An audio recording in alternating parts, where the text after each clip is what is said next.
Right, good afternoon everybody, and thank you very much for coming over this afternoon. I'd like to also thank John for creating this event. This event is a very useful one for many different reasons, and obviously it brings together a lot of very competent people who've been in the industry for some time to give you ideas and to give you things that you can look at to enhance your careers or even start your careers.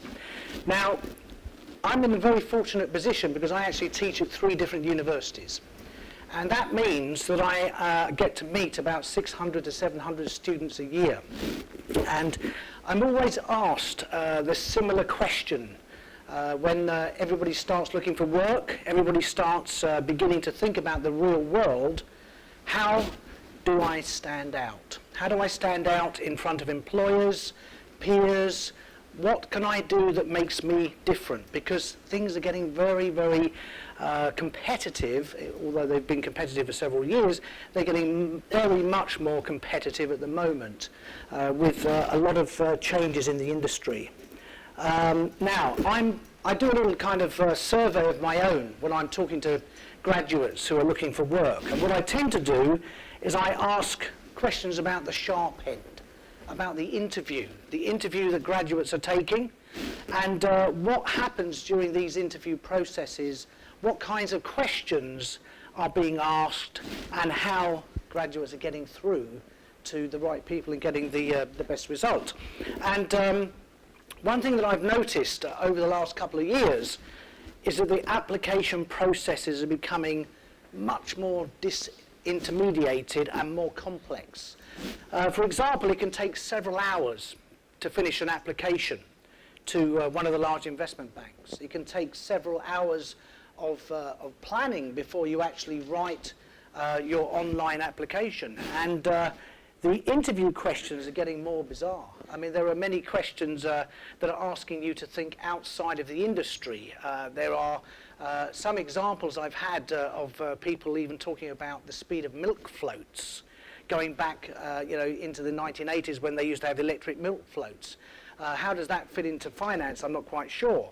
But the whole process of understanding the interview process is becoming more complex. And also the ways in which employers are beginning to look at a kind of a non-personal meeting where they're doing Skype interviews, they're doing phone interviews in the place of real interviews. Now this causes a big problem, because it means that how do you come across when you are trying to make a valid and an important application for your future, when you are faced with things that are quite difficult for you to navigate in terms of getting in front of the right person. So I just want to take a little while to describe some of the things that could make you a little bit more kind of difference, that could actually give you some extra leg room in terms of your ability here. One of the things you realise when you've been in the industry as long as I have, 30 years I've been in this industry, financial markets, trading, I've traded on several exchanges, I've been in several different types of business. We are in a legacy industry. I know that it doesn't seem like it. It seems that everything is going along in the right direction and that we are heading towards an end result. But the industry itself has not changed greatly over the last 30 years. We are still using the same types of institution. We are still using the same order routing methods. What is different is that we are adopting technology not to compete on innovation, but to try and compete on cost. So the industry feels like it's lost its way. And this is something where you are kind of coming up against an industry that needs to find a way to actually get into the future. Now, the thing is, when we looked at, I was thinking about products earlier. What kinds of products do we know that have been brought to markets that have been completely innovative over the last 20, 30 years? Well, it was some time ago that we had options. It was a long time ago when we had futures. I mean, futures go way back into the 19th century and even before. I think the earliest futures contract was actually traded on a Japanese market in the 18th century. We have had several products since. I mean, one of them that was pointed out by John earlier to me was the VIX index. The volatility index that the CBOE created a few years ago has become a very important measure. But ever since the kind of late 90s, early 2000s, the last one that I could remember that actually broke new ground was the credit derivative product. There have been a lot of products that are built on the foundation of these solid original products. But what we haven't had is a completely new product. And the innovation that we used to see in many of the institutions, not just with products, but with concepts for all kinds of activities in the markets, everything from the back office through to the front-end trading system role, everything is now building on a legacy. Now, there are some new innovations that are coming to market. I mean, one of them, as you well know, is the blockchain. Now, blockchain may revolutionize markets, or it may just do something very simple and revolutionize the back office. Okay, when you use blockchain, you may not be using it for trading, but you're using it for streamlining your services. And by using these technologies, companies are actually beginning to reduce the number of people in their processes.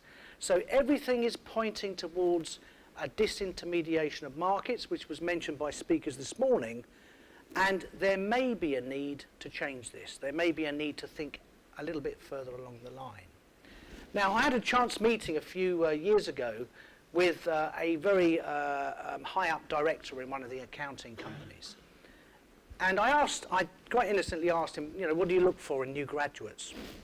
He said to me, we can teach any new graduate to be an accountant within a year or so. They can follow our business structure, they can learn how to do what we need them to do, but what we don't have is a roadmap for the future. What we need are graduates who will shape this future. Okay, so the industry has got a lot of doers.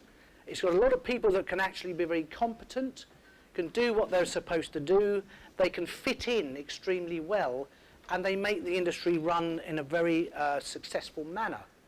But what they need are people that see a little bit further ahead, to start to think outside the box more, because we are running into a brick wall. In terms of our future, we are looking at a situation whereby innovation has stalled. So, my message is that over the 30 years I've been, my 30 years in the industry has been very much built on competing in a structured world. When I joined the markets in 1986, I was on a market that was already there, and I just went along with the whole process. Now, the process took me along like a big river current, and this meant that I slotted into the technology, I slotted into the processes and the products. I didn't think about innovation at all. I was too busy trying to keep up with what was going on. Well, that process is now ground slowly to a halt.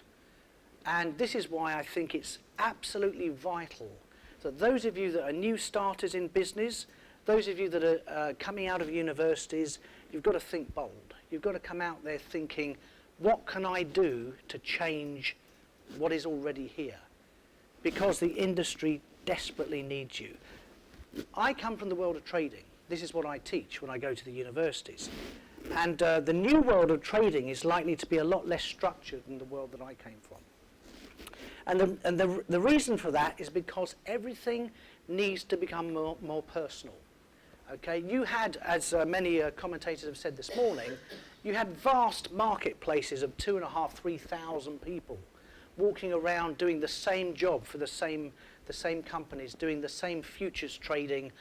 There were 2,500 people on Life when I was there. Now all those people disappeared. They all went into various careers of their own. But the point is that there are new concepts that are needed. We need to push the edges much farther than we are at the moment. And often change comes when we least expect it. Now, I'm not going to suggest that there's going to be a big upheaval, but a technology of some kind is likely to come along which absolutely changes everything. Now, you know what John was saying about the PCs? Well, even back in the 80s, we could hardly keep up with the way that PCs and hardware were changing.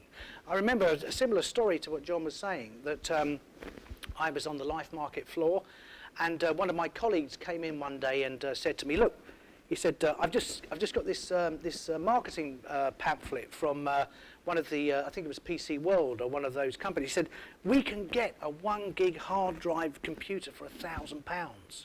And we were just bowled over. We thought this was marvellous. Now, you know, obviously that's so small, it's inconsequential. But the point is that we have the technology, we have the speed, and in fact, if you think about it, what we actually have is a legacy of speed. Two things have major changes over the last 30 years. One of them is speed, and the other one is accountability.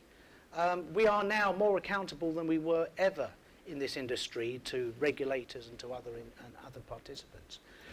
So what I find is a refreshing way to look at the industry is that you have a very, very strong opportunity ahead of you. Okay, it is a time to research your field, identify the range of opportunities that's in front of you, but also then to rethink them and create something new.